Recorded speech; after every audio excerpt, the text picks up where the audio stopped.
अमृतसर, ये नाम सुनते ही जहन में क्या आता है? सुनहरा मंदिर, लजीज खाना या फिर वाघा बॉर्डर की परेड? सच तो ये है कि ये तीनों चीजें मिलकर ही अमृतसर की असली पहचान, उसकी आत्मा बनाती हैं। चलिए आज इसी को समझते हैं। अमृतसर के बारे में ये कहावत बिल्कुल सही बैठती है। ये एक ऐसा शहर है जिसकी पहचान ही खाने के शौक और शौक से खिलाने से जुड़ी हुई है। यूं तो अमृतसर को भारत की अनौपचारिक कुलिनरी कैपिटल कहा जाता है, लेकिन इसकी कहानी सिर्फ खाने तक ही सीमित नहीं है। आज हम यही समझने की कोशिश करेंगे कि कैसे यहाँ का खाना, यहाँ की आस्था और सरहद पर होने वाला वो रोजाना का समारोह, ये सब एक ही पहचान के अलग अलग रूप हैं। लेकिन यहाँ खाने का जायका सिर्फ मसालों से नहीं आता, बल्कि इस शहर की रूह से आता है। और उस रूह को समझने के लिए हमें शहर के दिल से शुरुआत करनी होगी, स्वर्ण मंदिर से। स्वर्ण मंदिर सिर्फ एक बेहद खूबसूरत तीर्थ स्थल नहीं है, ये शहर के किरदार का, उसके चरित्र का सोर्स कोड है। एक ऐसी जगह जो खुलेपन और सेवा के सिद्धांतों पर बनी है। इसकी बनावट में ही एक बहुत गहरा संदेश छिपा है। मंदिर को जानबूझकर आसपास की जमीन से नीचे बनाया गया है। इसका मतलब साफ है, पवित्र स्थान में आने के लिए पहले विनम्रता से झुकना पड़ता है, अपने अहंकार को पीछे छोड़कर आना पड़ता है। और ये खुलापन सिर्फ बनावट में ही नहीं है। मंदिर के 4 दरवाजे हैं चारों दिशाओं में।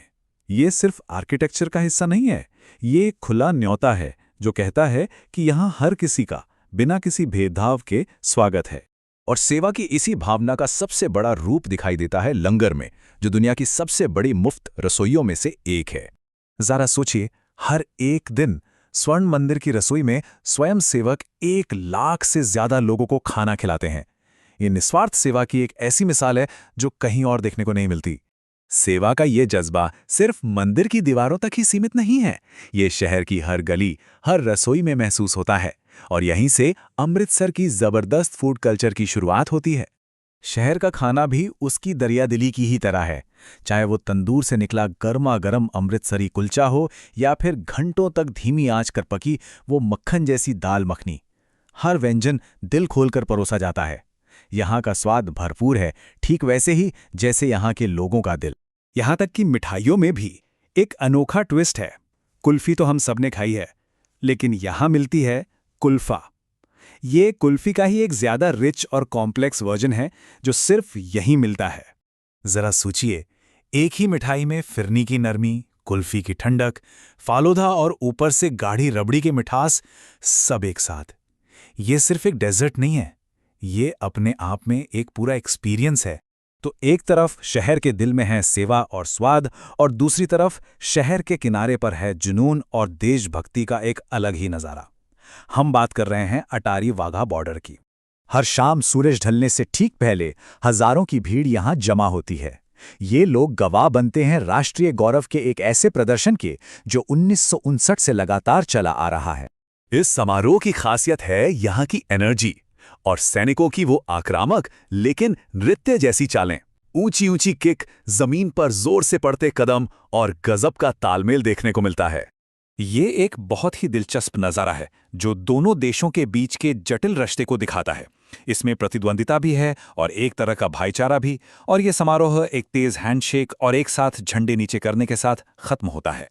दशकों के राजनीतिक तनाव और यहाँ तक कि दुखद हादसों के बावजूद ये सेरेमनी हर शाम होती रही है, जो इसकी असाधारण ताकत और अहमियत को दिखाती है।